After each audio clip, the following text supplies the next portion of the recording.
Chris Waltzing.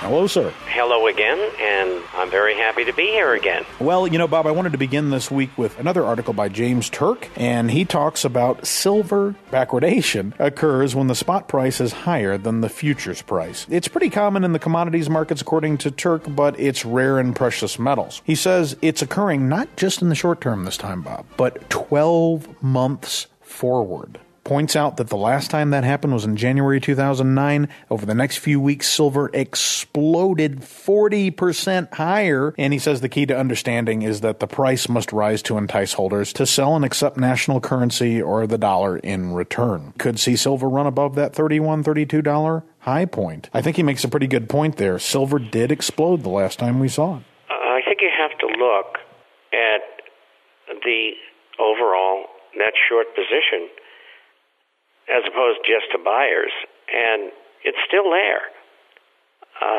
Yes, they reduced their position, the big hitters, especially JPM and HSBC, but I think that they have been able to cover only a very small amount, and I think they're going to get trapped this time, and I think $35, $45, $50 is doable on the short term. What is the short term? Before the end of the year, and maybe much more quickly. They're having a hard time continuing to suppress silver so they can cover their shorts. And so that's why they're working so hard, and this is the commercials, the banks. This is why they're working so hard to knock down gold and gold-silver shares, because they figure it'll spread to the other markets, but particularly silver, bringing it down so they can cover their shorts. And I think that's what they're up to. At any point, there could be a massive short squeeze. Yes, and that would entail taking it up to those higher prices, which I mentioned. And with gold, it's classic. The net short position on gold by commercials is probably around 53,000 contracts. The normal net short is around 95,000. Now it's all down from about 162,000. And they have been covering like mad. I'm going to be very interested to see what Tuesday's figures are, because of the tremendous drop in open interest. Was about 82,000 contracts in gold. I mean, it's never happened before. It's never even been near there. And why would they want to cover? Because they want to go long, or either that or they want to be out of the market. And you cover not only to take a profit, but you also cover to get yourself out of harm's way, too.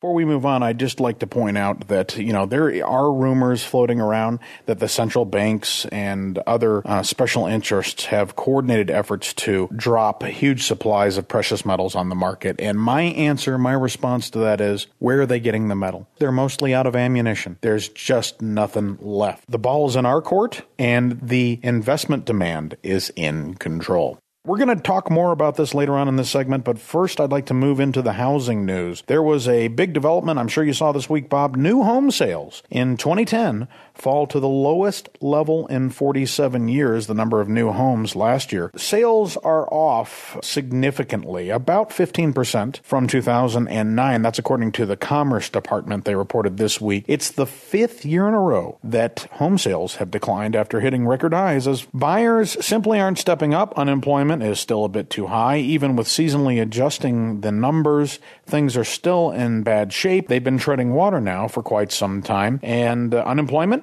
is likely to cap any spikes higher. I agree, and I can't for the life of me figure out why home builders don't go into a parallel status mode.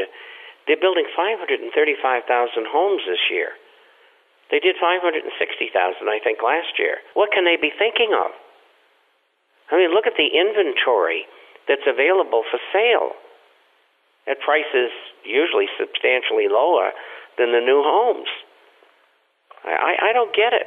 According to the article here, home prices fell in November 19 out of 20 of the major cities in that Case-Shiller housing index. That's the lowest level since this housing decline began. So we're likely to see more trouble ahead, according to surveys of the top economists. Poor sales are tied in with fewer jobs, and the economic recovery is sluggish at best. I mean, take a look at John Williams' shadow stats, GDP figures. According to his figures, you can make the case that we have been in a depression for the past 10 years. GDP, for the most part, has never crossed the positive threshold in that time. New homes do tend to create jobs. So we had this sort of self-feeding upward cyclone, if you will, for many years. So at the end of the day, the median home price, which climbed, Bob, to as high as almost $250,000. It was $241,000 in December of 2006. Now we're down under $200,000. We've seen sales prices across the country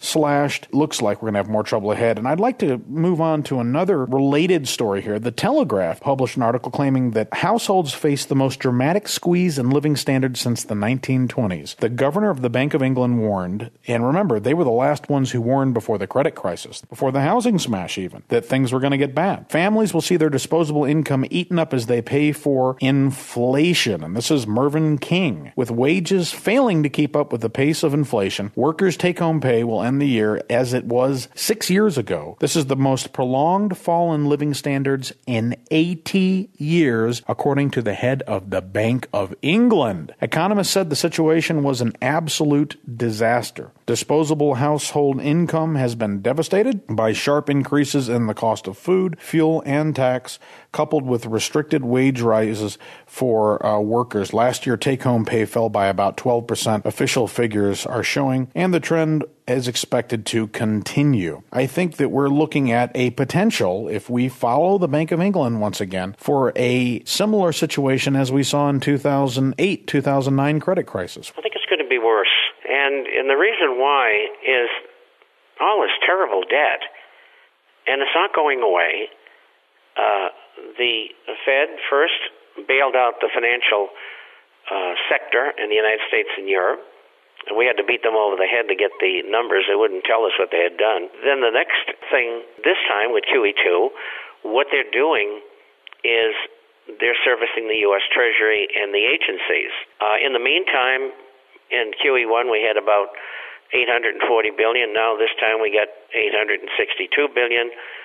That'll join the money, the creation money and credit that the Fed has done. And so if we go parallel, the Fed is not going to have to buy $900 billion worth of Treasury and agency paper. They're going to have to buy another probably about $700 or $800 billion worth that they're not going to tell you about until after they've done it. And so in order to just go sideways, and I'm looking at 2 to 2.25% GDP growth by September the 30th, the end of the fiscal year, as opposed to 5 quarters last time of 3 to 3.25.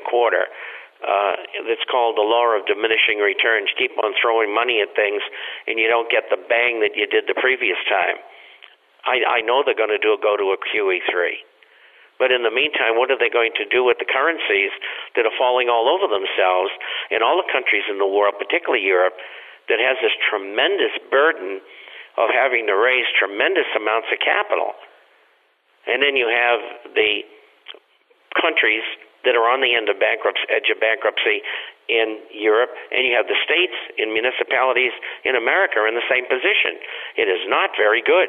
Well, we're going to shift gears now for a moment, and I'd like to talk a little bit about the Black Swan Fund. First of all, thank you, everybody, for all your interest and inquiries into the Gold Swan Fund. Of course, this is where we use sophisticated option strategies, follow Nassim Taleb. Turns out that there are quite a few restrictions on hedge fund managers that would make doing this show practically impossible for me, not to mention some financial and regulatory headaches that I'm not prepared to deal with. However, as we proceed with the hedge fund, I will try my very best, at least to convince business partners to allow smaller sized investors into this fund. And also mention a little bit about the Exploding Stock Picks newsletter, literally overwhelmed the past 2 weeks now with new subscribers. And wouldn't you know it, the market hit a road bump a couple of times in the past couple of weeks after nearly 2 months of going straight up. That also presents opportunities as well. So, I want to thank you all for joining. Still a chance to do so. And if you do, you will be eligible for the Forex robot that has a nearly 99% win ratio. I've been trading it for 2 months now. It's never had a losing trade out of 18 or 19 trades in a row. So if you're interested, the MetaTrader 4 system is quite complicated. It's not going to be for everybody. But if you are interested in the Forex and you'd like to trade an automated robot that you just simply put in the background and forget about, this is the best. I've back tested numerous systems and created many of my own, and this is simply the best. Let's open up the phone lines.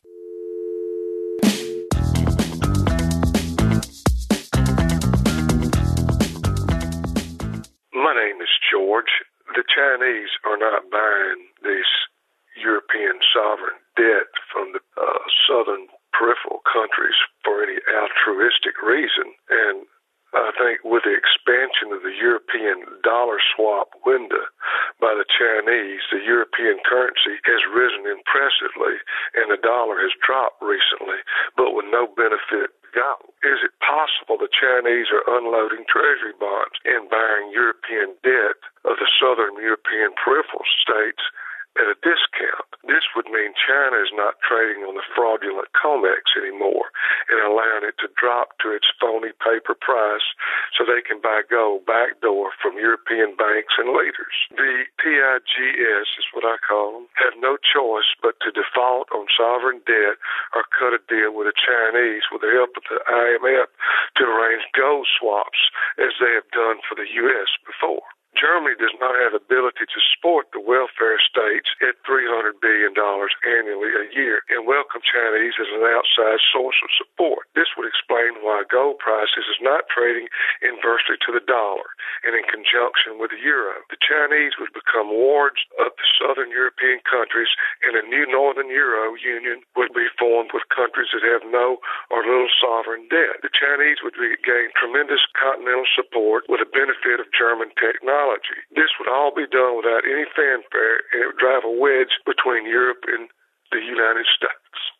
Countries would no longer want to trade with U.S. dollars and will send these dollars back to the U.S. It won't be until then that John Q. Citizen will understand what has happened. The Congress, central banks, Wall Street have been so successful in their complicated Ponzi scheme that the American citizen does not understand what has happened. What can we do now? Will it do any good if our politicians have the intestinal fortitude to cut the growth of federal government agencies or states to cut their state agencies, renegotiate contracts with public unions and retirement benefits of state employees, public sector cuts to increase productivity as corporations have done, put a cap on deficit spending? If the cap is exceeded, then have automatic cutbacks in every program, whether they are discretionary or not. Reduce corporate taxes and allow corporations to bring their money back from overseas.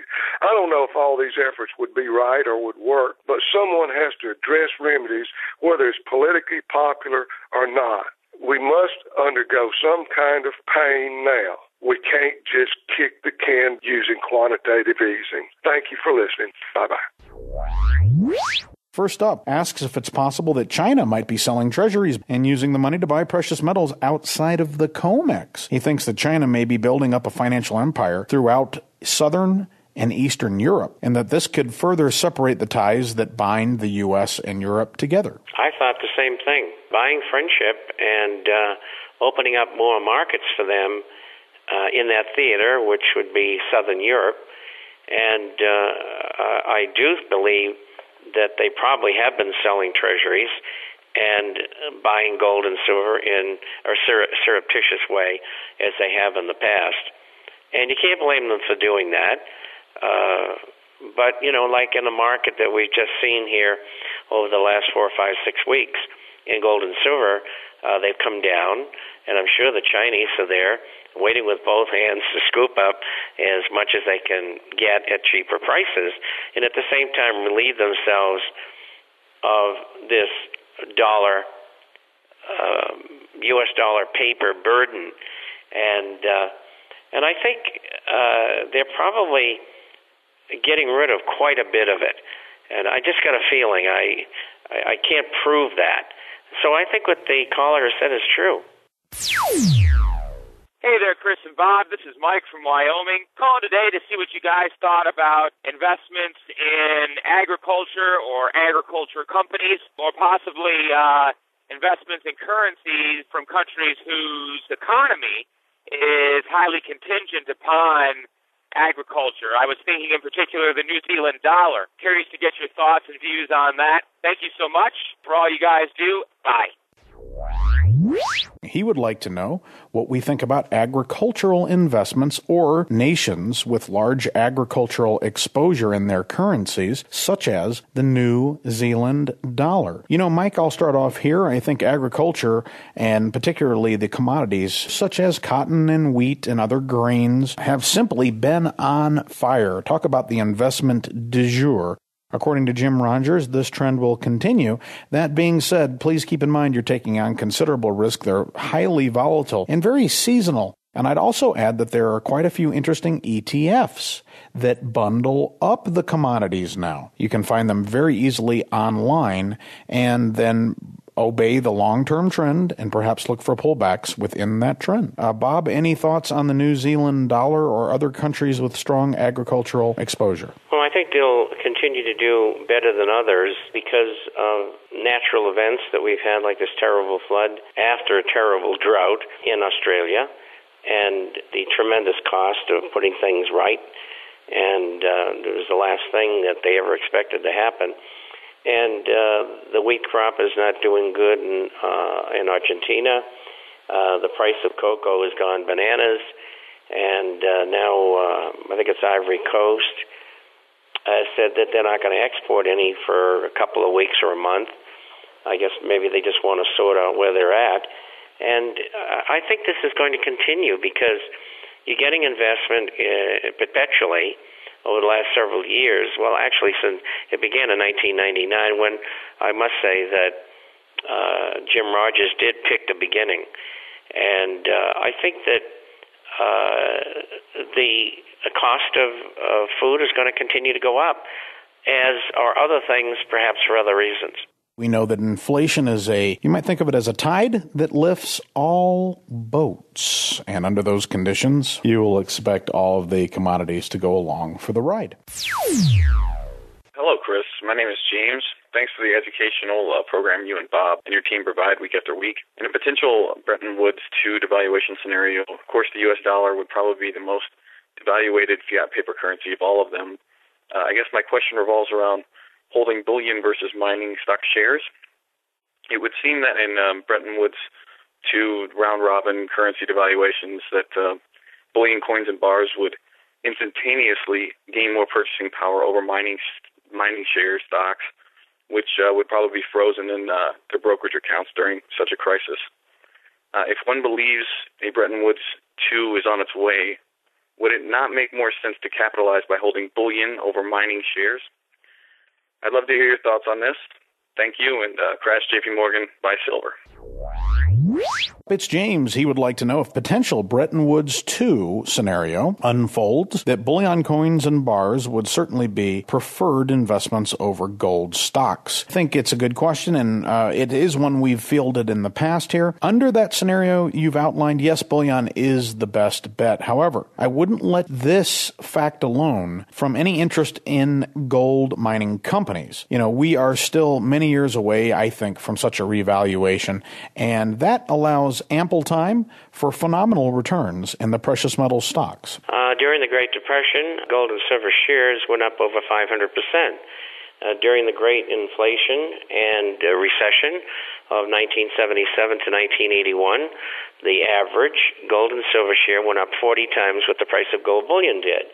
So if you want to leave all of that on the table for the safety of bullion, be my guest. What's suitable for one person is not for another. Hi, Chris. This is Ruby from Eureka, California. Since Gerald Celente put out his top trends for 2011 and listed new energy, alternative energies beyond the renewables as number 6, I've been looking at companies like Blacklight Power and Brouillon Energy. I am wondering if you might bring some of these new energy companies on your show and ask them what's in store and how they're doing with their product. Thanks. Bye. It's Ruby from Eureka, California. She says that Gerald Celente's latest Trends Research Institute forecasts in his newsletter have convinced her that new energy company CEOs would be a great fit for interviews here on Goldseek Radio. Well, hi, Ruby. I think it's a very good idea. We'll certainly see what we can do. You've given us a couple of prospects, and I think probably the best thing for listeners to do that have companies that they're interested in would be just to send an email message to those CEOs. You can usually find their email addresses on their webpage and suggest that they contact me, and maybe we can set something up. Hello, this is Petro in Atlanta. I enjoy listening to your show every weekend.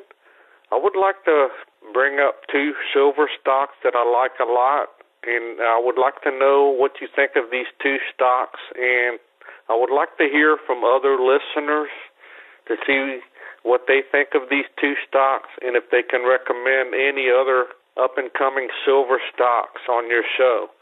The first stock is Endeavor Silver. Ticker is EXK. The second stock is First Majestic. The ticker symbol is AG. Thank you very much. Just send a message over with the ticker symbols, and I'll send over my analysis of the companies. That holds true for any listeners with any questions they have about stocks. I'd be happy to analyze them for you, the near-term and the long-term trend and momentum characteristics.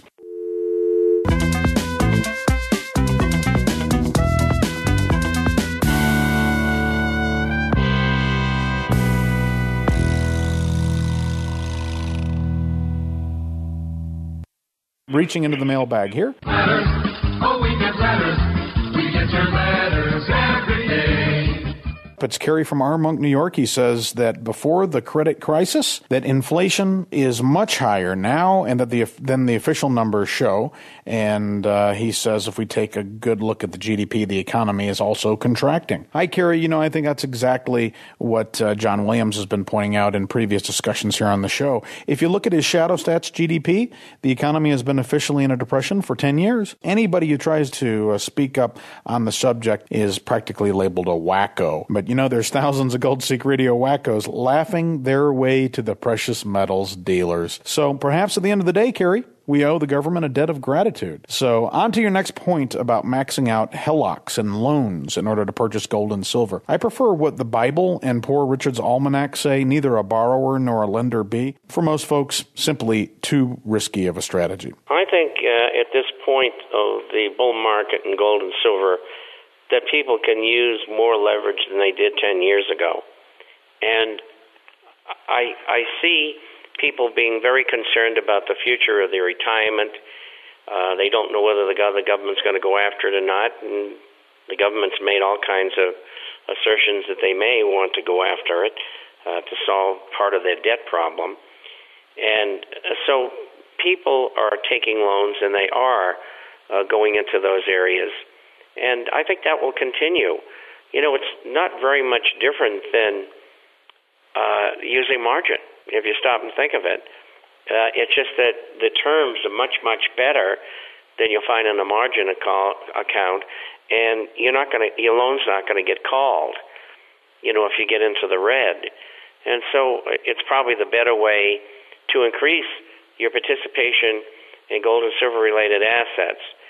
And it's the preferred way, as far as I'm concerned, if you want to do that. Next, it's Michael from Michigan. He wants to know about the silver pullback and what we think about the concept that the banks might be knocking down the price to buy up as much as possible in anticipation of a big spike higher. Hi, Michael. You know, rumors are rife regarding the silver pullback, and I've been following the markets for almost a couple of decades now. Personally scanned over 1 million charts, and whenever you see nearly a vertical advance as we've seen in the silver market the last 6 months or so, you can count on a reaction. It's just natural. In fact, silver has increased from 15 to 31. That's a 100%. So when we talk about the next big move, I think we need to step back for a moment, gain some perspective, recognize there's already been a huge advance here. It is time for the market to digest and to build a consolidation for several weeks and months. In fact, pullbacks during consolidations create excellent buying opportunities for our long-term investors. It's the gift that keeps on giving. This is the methodology, and it's one that successful investors have been using since well before Jesse Livermore, and I advocate it for all my listeners. I agree with you completely. It's Preston and Erica. They're Exploding Picks list subscribers. And they say, Chris, we're so glad to be on board with you. Longtime listener, you and Bob have been of great assistance to our family over the last few years. We're following your approach, and I would like to know where you place your buy stops. How much further above the prior week's close? And I suppose the same premise would hold true on the short and the sell side. But we do not advocate placing buy stops anywhere near the prior week's close. We place buy stops above the prior week's high point. And you'll notice that in our first week on the newsletter there, on the list, we bypassed about 10 that did nothing or went down, simply by only buying highs. You see, a body in motion tends to stay in motion. This is one of Sir Isaac Newton's laws of physics. It holds perfectly true in the stock market. The stock market obeys the laws of physics quite well. I think even Bob would agree. For instance, no money is ever created or lost. It's simply transferred. One of the laws of thermodynamics, that no energy is ever created or destroyed. It simply changes states. My point simply is we buy higher highs because that's the way the true professionals do it. I would suggest reading Reminiscences of a Stock Operator. It wasn't until Livermore learned to buy breakouts and higher highs that he made the big money. And he made $100 million using just that strategy. And back then, that's equivalent to maybe $20 billion today. Bill Gates and Warren Buffett money simply by buying highs and selling lows. So when you ask, when do we sell? When do we short? We sell just below the weekly low. And thank you for all your kind words there. The markets are comprised of millions of people, combined guesses of all the world's smartest people. You don't try to outsmart the market, you go with the flow. Next up, James says, I'm a lifetime subscriber to the Exploding Stock Picks list, and I have a question about your Forex algorithm. I'd like to obtain a copy of this. I'd even just take the code. I've written several Forex automated trading programs in the last few years, and I've had 3 computers simultaneously running on MetaTrader. Unfortunately, I never came up with a perfect algorithm, and I came across several. I have found quite possibly the most perfect Forex automated. It wins about 99.5% of the time. The problem is, when it's wrong, that one little tiny 0.5% of a time, you can have massive drawdowns. So I'm trying to work with the programmers, as well as through my own work, on limiting the loss when the very rare black swan event comes around. Because it is a proprietary program, then I'm going to offer this to my subscribers. But keep in mind, you're going to want to subscribe to the Exploding list because you're going to have dibs on this proprietary software. And there's only 80 copies left. There was 1,500 when I purchased my copy. So keep in mind, time is running short on this. Next up, Kerry writes, the U.S. panel blamed the banks for the credit crisis and not the Fed. Kind of like blaming the chickens for the fox that raided their hen house.